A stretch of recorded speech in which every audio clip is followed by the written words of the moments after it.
guys, welcome to the channel. This is Rockin' the Country. I'm Don. I'm shooting from my friend's house in Frankfort, Kentucky because he and I have difficulty connecting, right? I'm up in Jersey, he's in Kentucky. He's a pilot, so his schedule is all over the place, literally all over the world.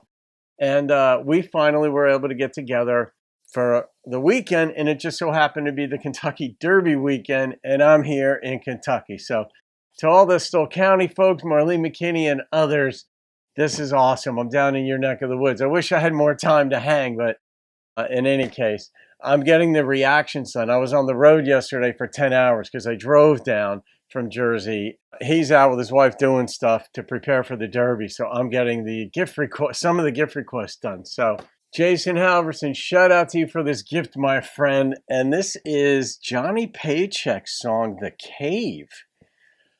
I don't know this song, and I mean, I love Johnny Paycheck, so we're going to get into it, but we're going to see. I'm actually shooting from outside my buddy's place, so I hope the sound, there's horses are over there.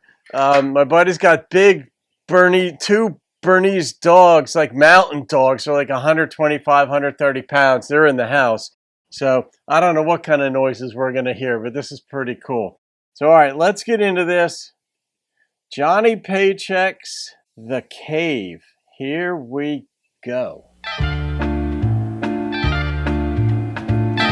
Oh, that's different. Last night I had the strangest dream that I have ever dreamed. I was a boy again, just barely in my teens, wandering through the woods and hills that towered above our town, and in the rocks and brush, the entrance to a cave I found. And like most any young boy would, I crawled into the cave. Yeah. And through the damp, dark darkness, then I slowly made my way.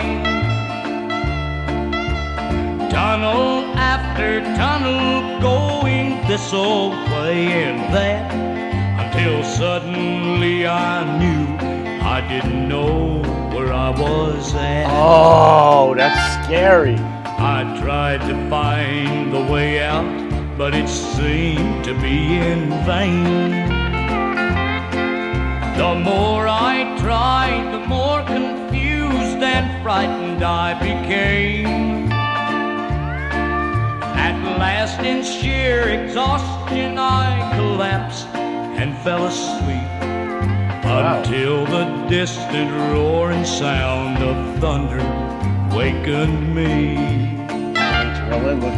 The thunder boomed, the earth had shook, I trembled in my fear. Surely this must be the worst storm in 1,000 years. And all the time the fury of the storm just seemed to grow, until suddenly it ended with a great earthquaking blow. All right, the intrigue in this is tremendous. This is very unique for Johnny. I don't know if this was early in his career, mid-career. I don't think it was late career, but goodness gracious. It's bringing me back to a moment that I had that was similar to this, although it wasn't in a tunnel. I got trapped underwater one time, and I was this close to it being lights out for me. And then I found my way up, and I was able to gasp a breath, and I was just mortified. But that's what I'm feeling in this, where he's getting lost, and you can't find your way, and you're scrambling. But I don't know what the rumbling is. Were they digging for him, or was it a legit earthquake? I then begin to crawl around, and what a stroke of luck. I saw above a tiny light, and so I followed up.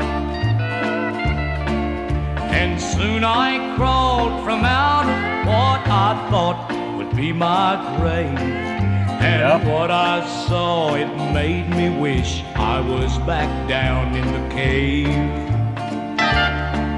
For there was not a blade of grass, a tree, or bush around. Nope.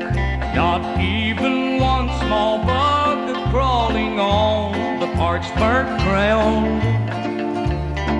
And looking down the hill, I saw the shambles of a town where people used to live before the bomb came down.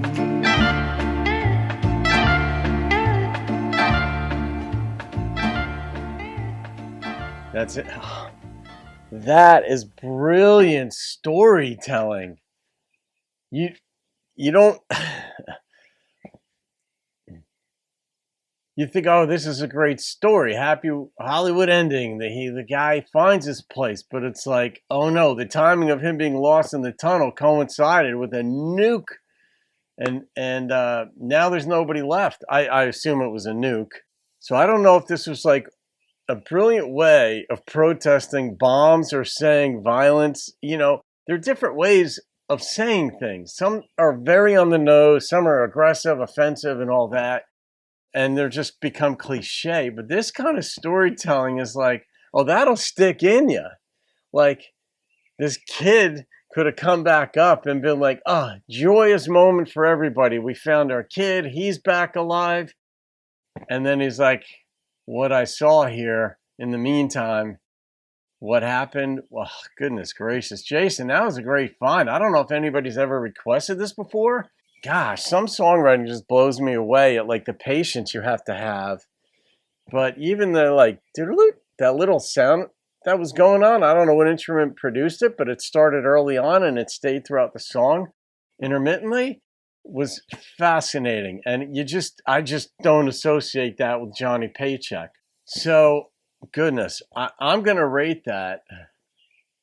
I get the images that form in your head too, like the town was gone, there wasn't a bug, nothing, no blade of grass, nothing. It was all just wiped away. That bespeaks a nuke. And I don't know when this was written. I mean, the 70s weren't the nuclear era, the 40s were.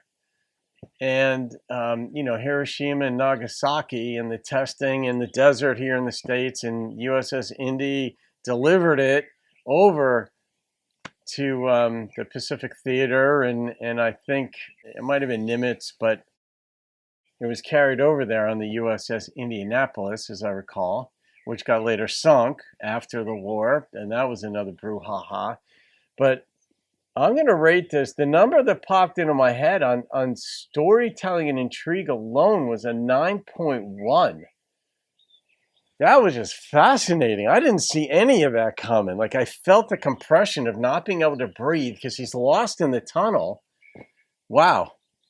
All right, Jason, that was a good one. I did not know. I just associate Johnny, generally speaking, as most folks would, with outlaw, not conscience developing stuff like this, right? So, understood properly by that. But there you go. All right, guys, I hope you enjoyed that from Frankfort, Kentucky. My first video shot off-site. Have a great day. I'll see you on another video, and keep rocking the country.